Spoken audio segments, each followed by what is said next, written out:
received a midnight call from my husband Elliot while I was away on a business trip overseas. "Hey, I want you to divorce me." I froze, responding with a "huh?" I had somewhat expected this day would come, but I never thought he'd do it while I was overseas. "What do you mean?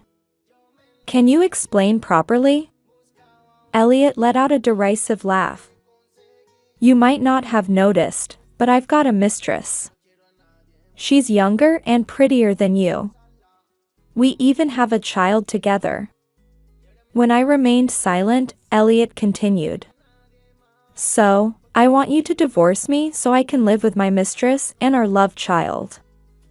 I've already sold the house and car." To Elliot, who was waiting expectantly for my response after his bold declaration, I gave a short reply. "Okay." "Huh?" Elliot muttered. Did he expect me to break down crying and make a scene? That was naive thinking. I had long since steeled myself for this, so something like this wouldn't shake me. Several days later, when I returned home, there was a frantic Elliot waiting at the airport. "My name is Naomi. I'm a 34-year-old housewife. I was born and raised in an ordinary middle-class family, but I attended French classes since elementary school and loved learning the language. I excelled in English during middle school and even experienced a homestay in France during high school. Before I knew it, I had developed a dream of working for an international company, so I enrolled in the business department of a prestigious university.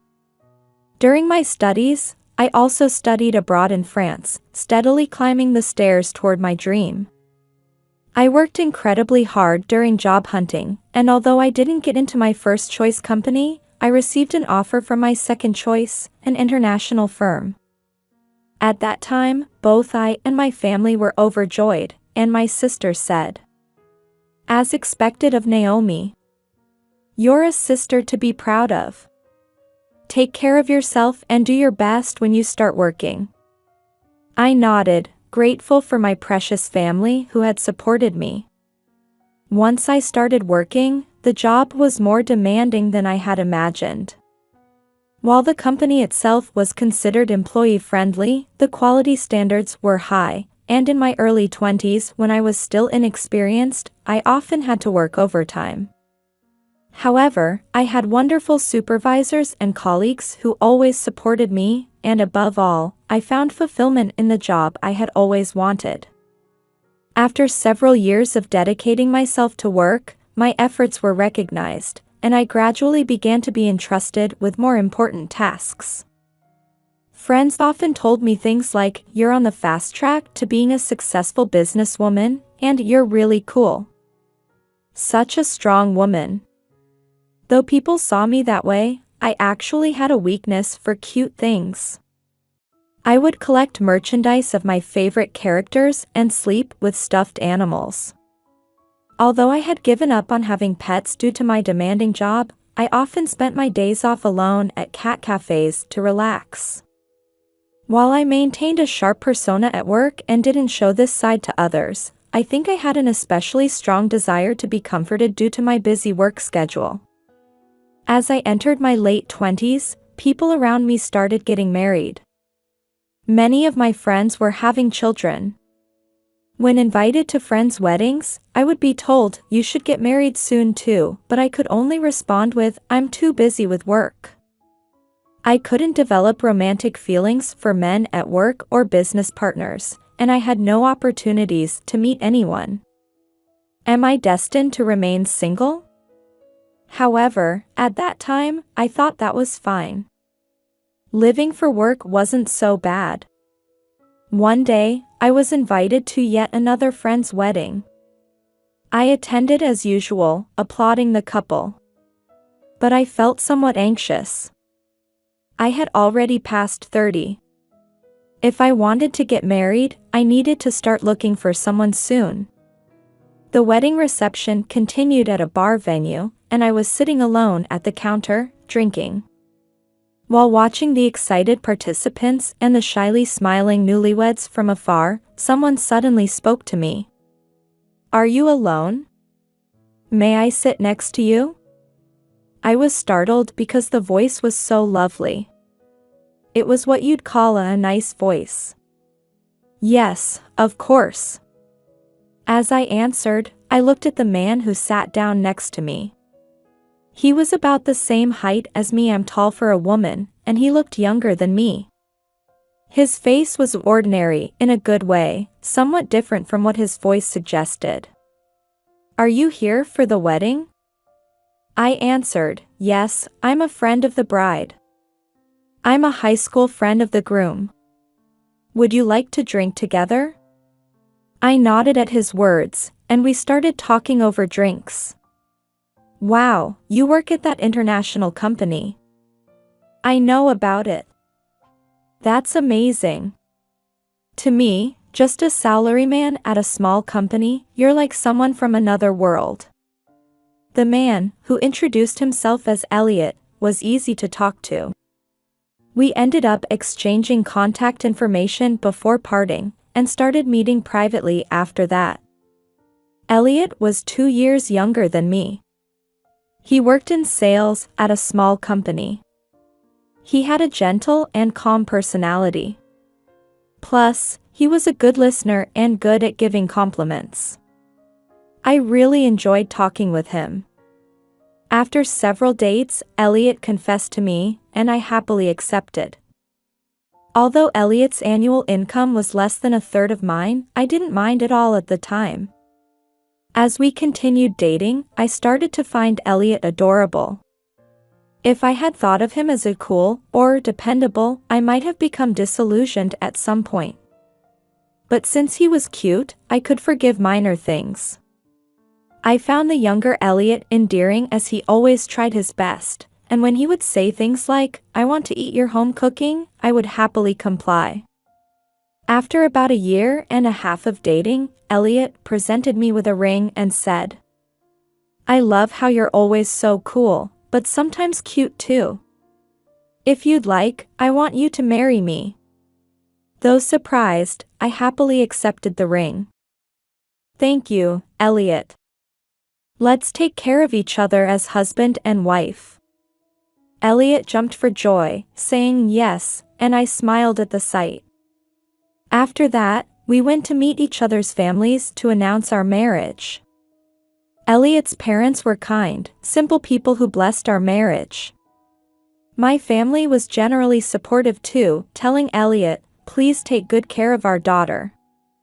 My sister, who was already married, quietly told me, "He seems like just the type you'd choose, with your weakness for cute things.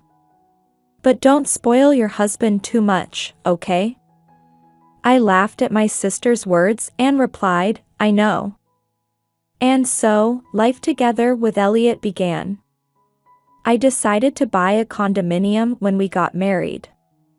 It was a big purchase that required courage, but I thought it would be better for the future.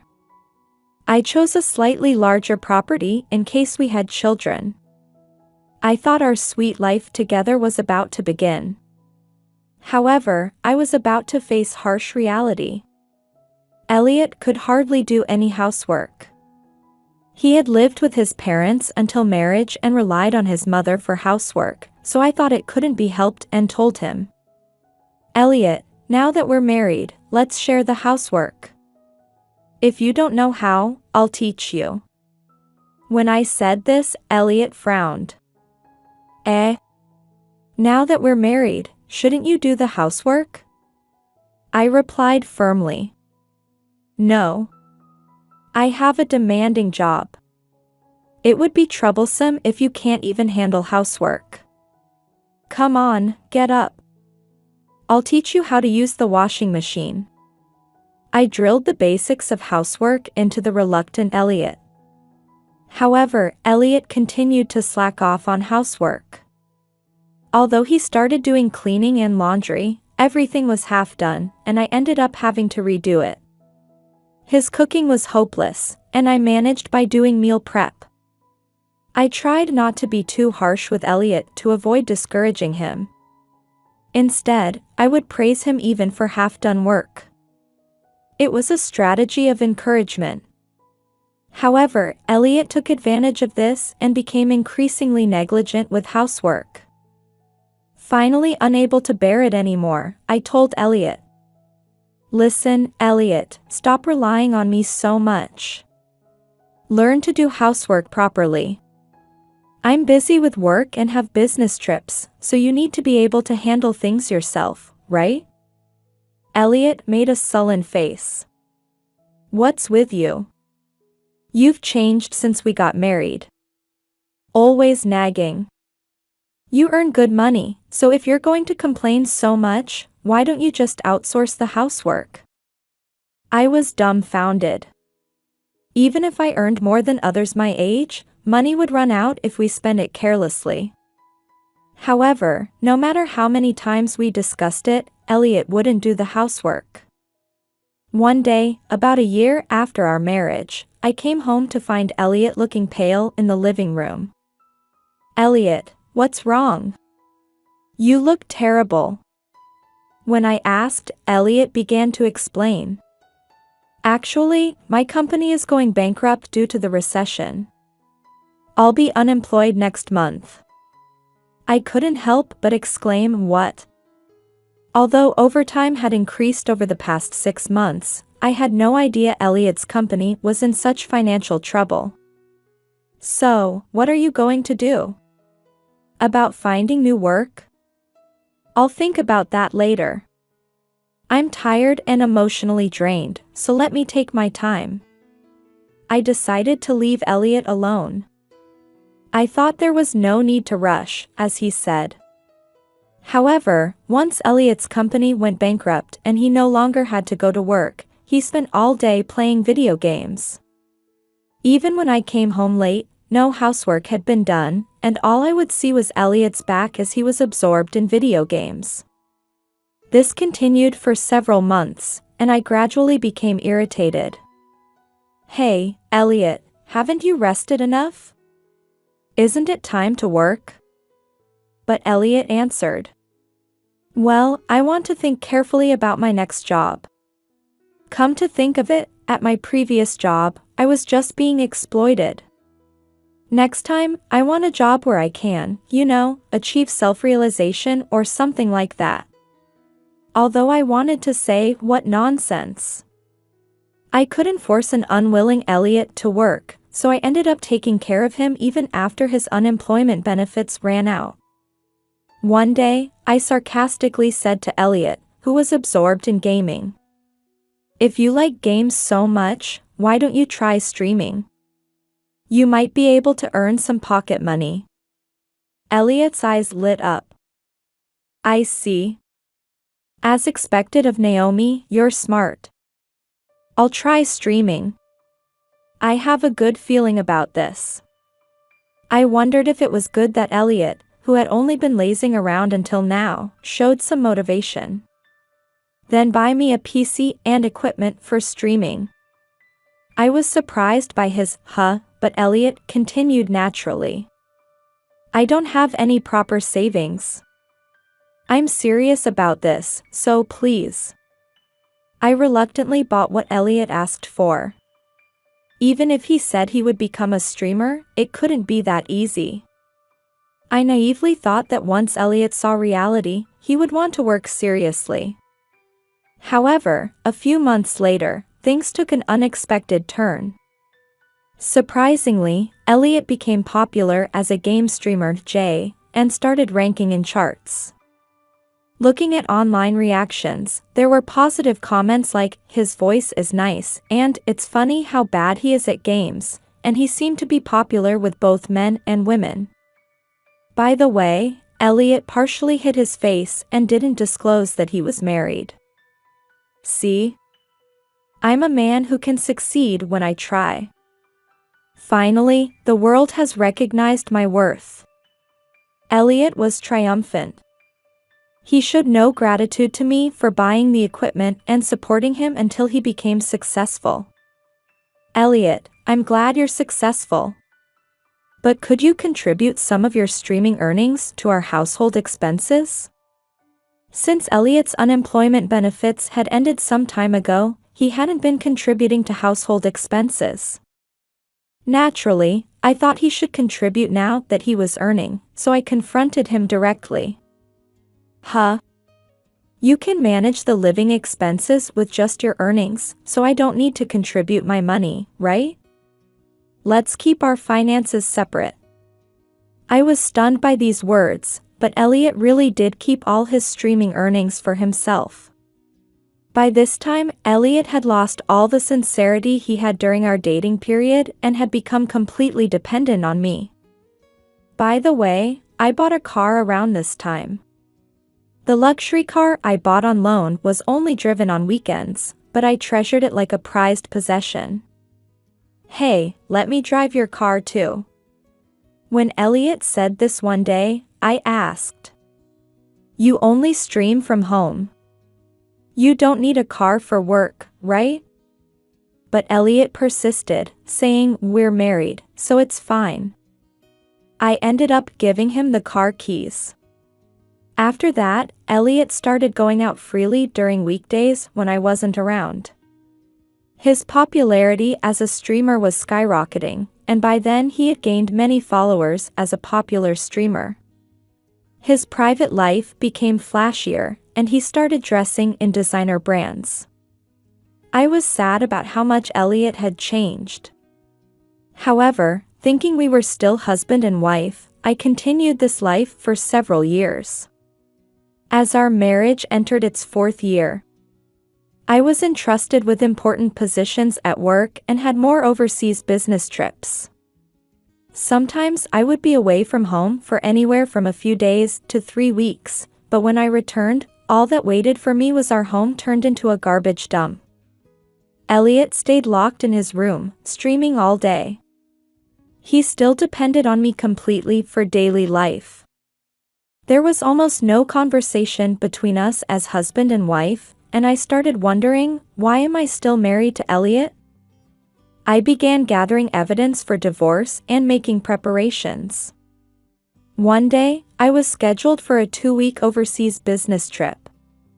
Elliot, I'm going overseas again tomorrow, so see you later. I called out to him, but Elliot didn't respond and kept fiddling with his phone. Then I boarded the plane and spent my days working at my destination. However, on the 10th night, I received a phone call from Elliot. Hello, Elliot? Consider the time difference, it's midnight here. As I said this with sleepy eyes, Elliot dropped a bombshell. Hey, Naomi, I want you to divorce me. I froze, saying, huh? I had expected this would come, but I never thought he'd say it while I was on an overseas business trip. What do you mean? Can you explain properly? Elliot laughed through his nose. You might not have noticed, but I've got a mistress. She's younger and prettier than you. We even have a child together. When I remained silent, Elliot continued. So, I want you to divorce me so I can live with my mistress and our love child.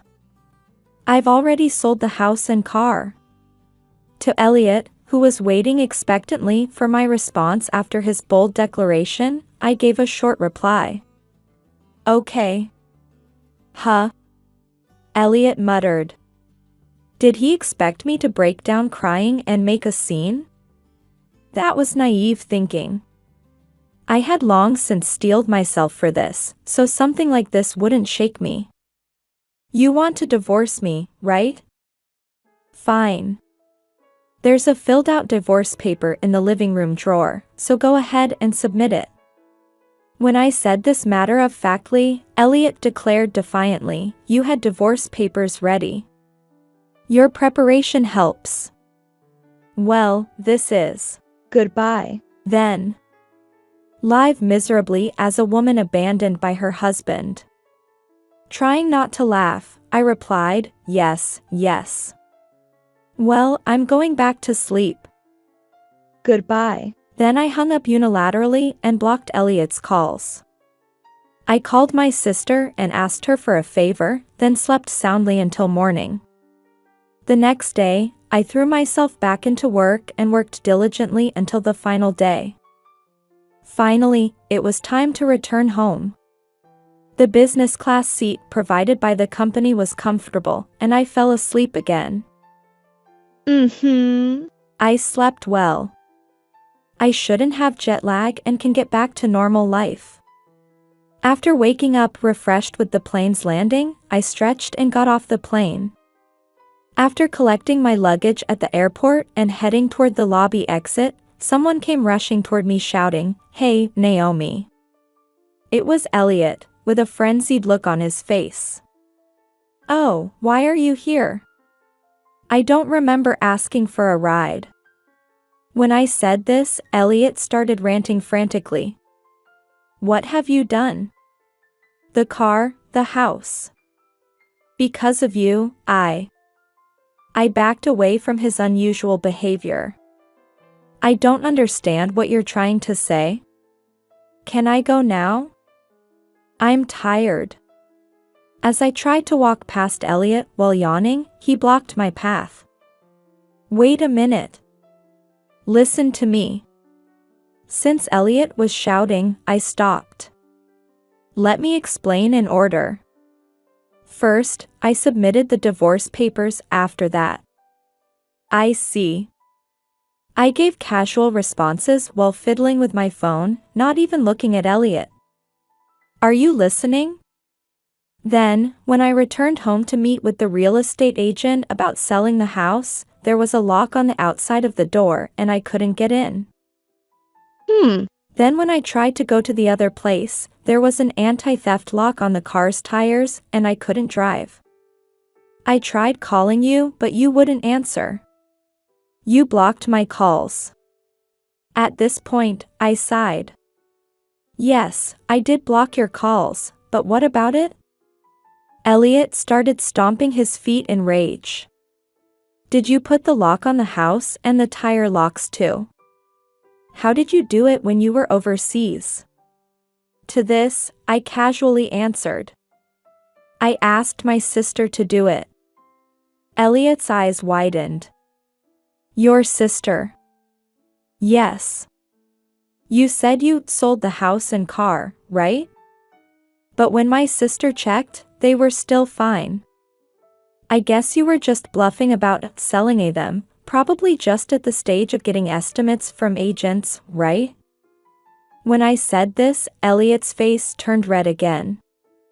"Well, that's true. But it was just about to be sold. Then because of you." I couldn't help but look exasperated. "No, you couldn't have sold them anyway. Both the house and car are in my name, and all the documents needed for sale are at my parents' house." Elliot's face went blank with a "huh?" "You know, did you think just anyone could sell a house or car by saying I'm selling this without being the registered owner? Of course, they need to verify the legitimate owner and there's paperwork to be done, right?"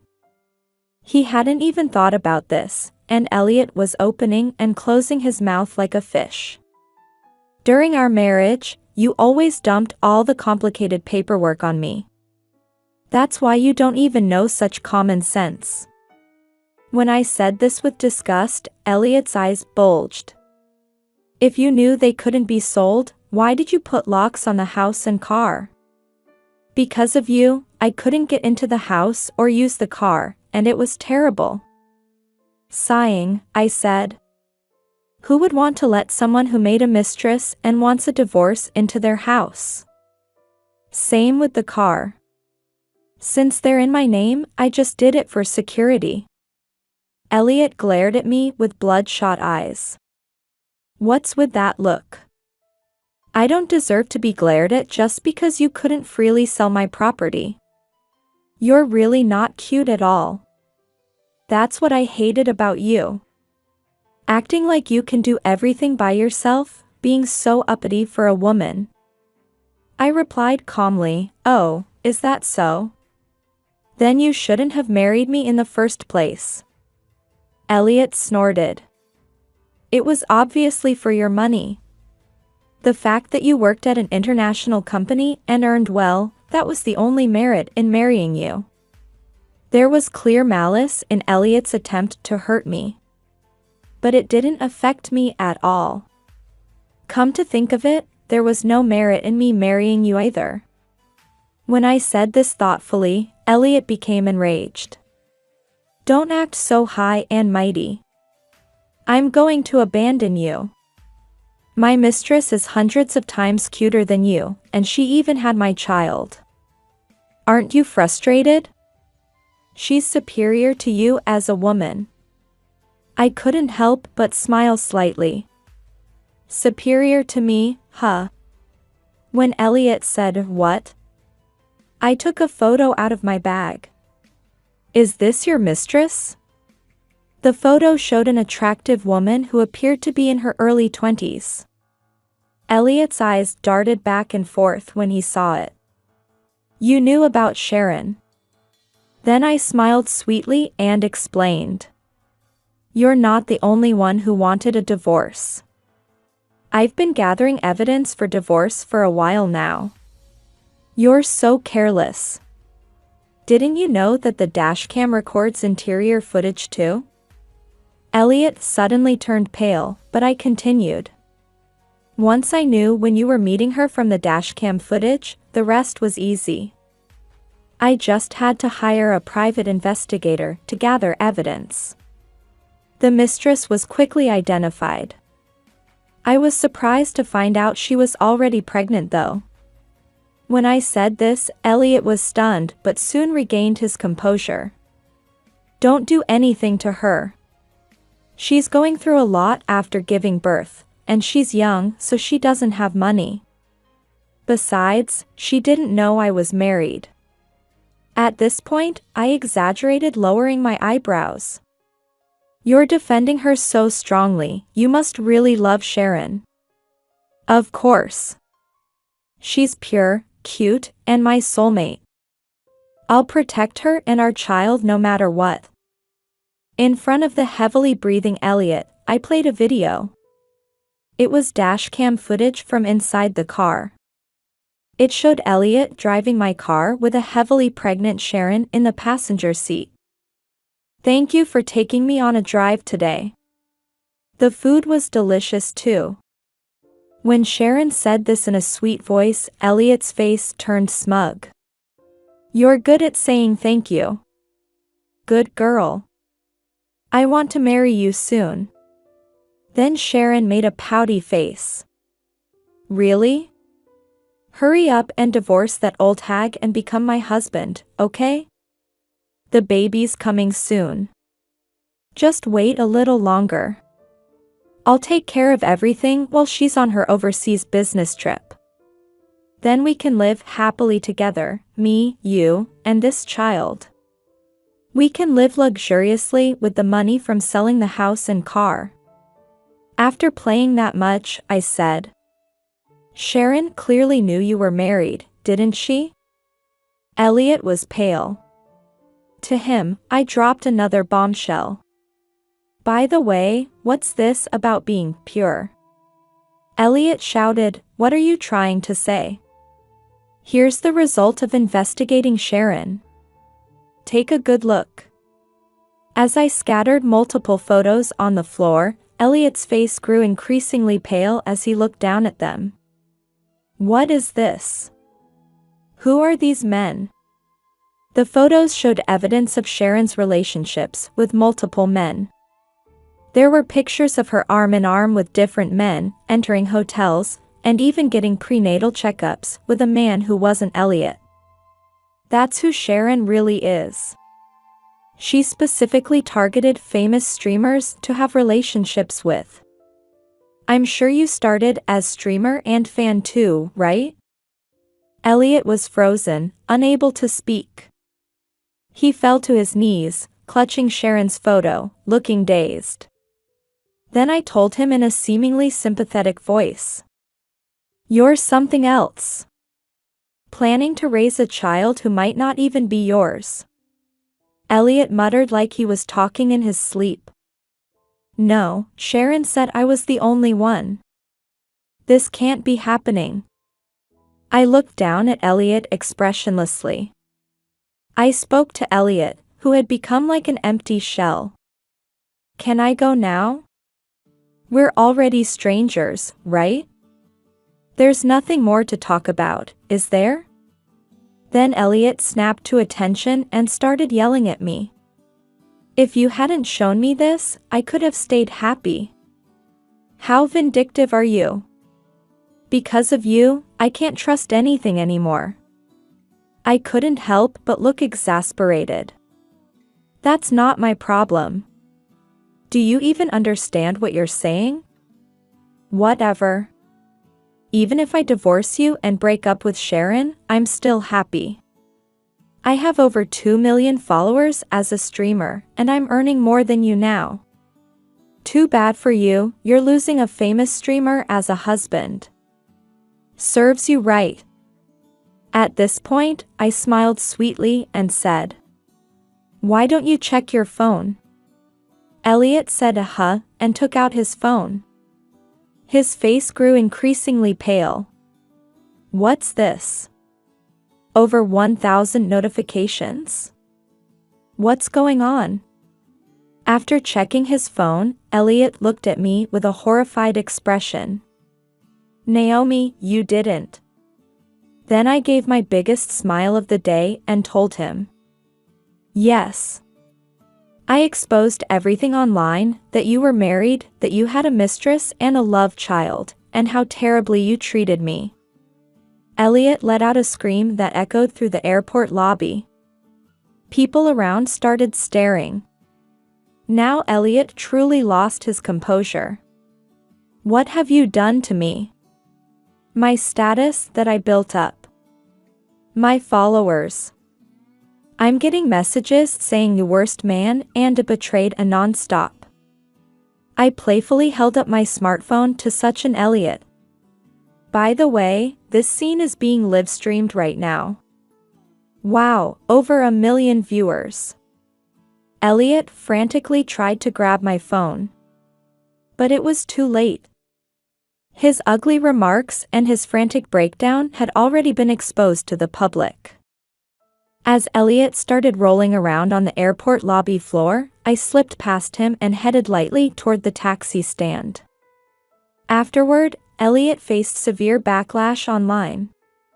Originally, he had streamed under the persona of a single man with a nice voice and good looks, somewhat clumsy but with a nice personality, and had many female fans. However, just the revelation that he was married shocked his female fans who felt betrayed. On top of that, having a mistress and love child led male fans to criticize him as unfaithful, adding fuel to the fire. The scandal was packed with juicy details, hiding his married status, betraying his wife with a mistress and love child, and then finding out the child might not even be his. Even people who hadn't known Elliot before found it entertaining, and he became the talk of the internet. Although Elliot posted an appropriately worded apology on social media, the backlash didn't subside. His subscriber count kept dropping until he was finally forced to suspend his activities. A while later, one day when I was leaving my office building after work, Elliot was waiting for me. He came to me in tears, begging.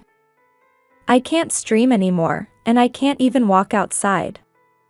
Naomi, help me. You're the only one I truly love. Let's be husband and wife again.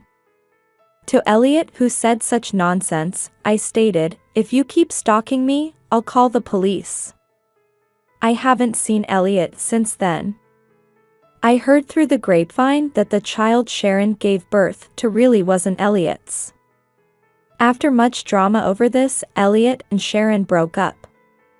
I mercilessly demanded compensation from both of them. Elliot paid with what little savings he had, and Sharon paid with money borrowed from her parents. By the way, Sharon tried to pressure another streamer, who was actually the father of her child, into marriage but was rejected. Now she's reportedly back at her strict parents' home, raising the child. I hope that innocent child grows up healthy.